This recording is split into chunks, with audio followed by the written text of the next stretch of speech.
NCA, the CEOs present here,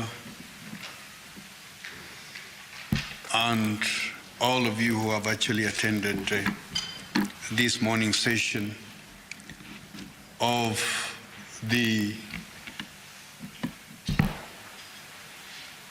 Breakfast Forum for the Water Sector. I stand before you to say that this is the third session we are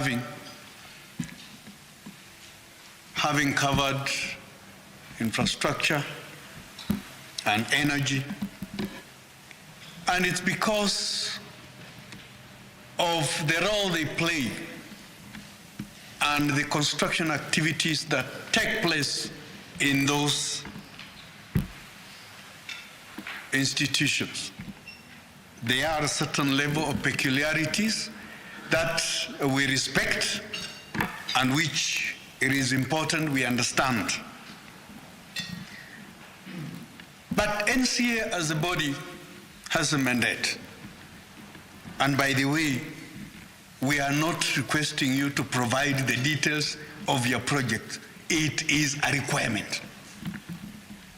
It is a requirement, such that NCA can be asked upon to actually provide the data for all the projects which are being undertaken in this country. So when that is not availed, then we are simply failing them.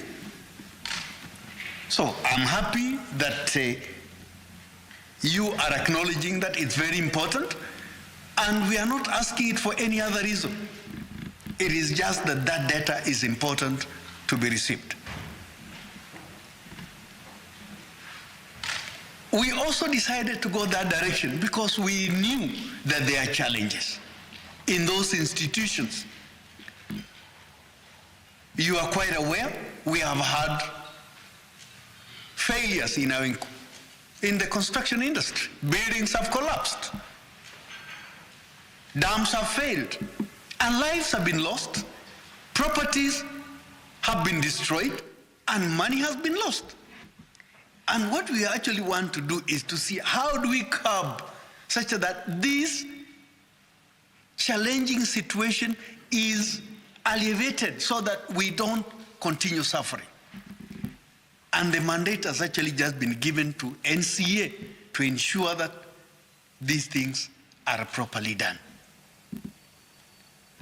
As a body, NCA has endeavored to, and that's why it's spread across the country.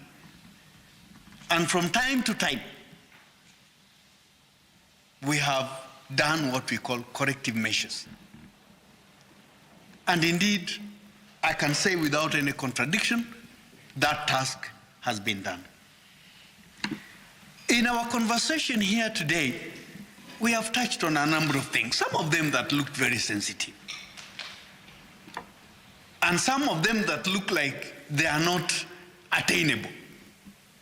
It is the will to do them that is not there.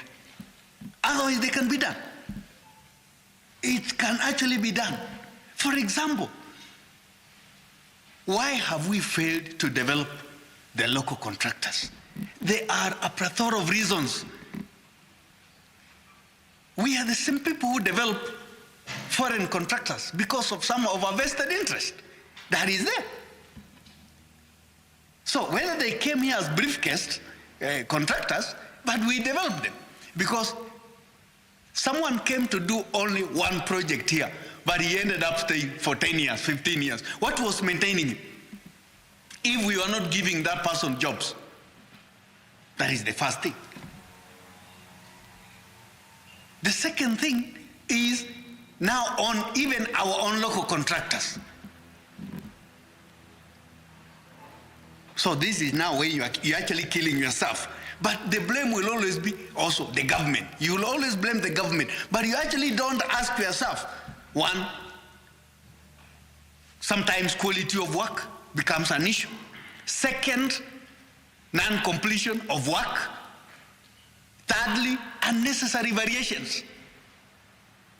And I was telling Engineer Witty that with my little years in the government, close to about 42, I have seen that some of the contractors, they load their money in the initial stages. Me, I was thinking that this money, your profit is what is supposed to come towards the end. But most of them will complete most of their money in the initial stages.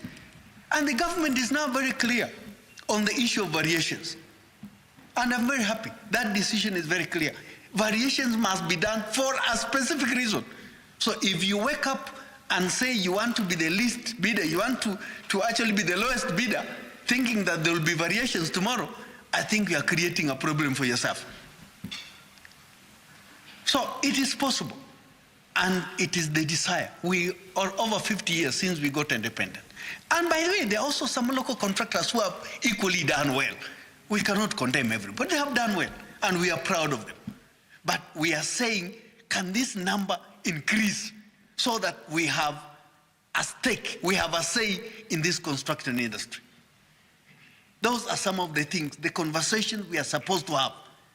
Now, the 30% is something that looks a little bit very controversial.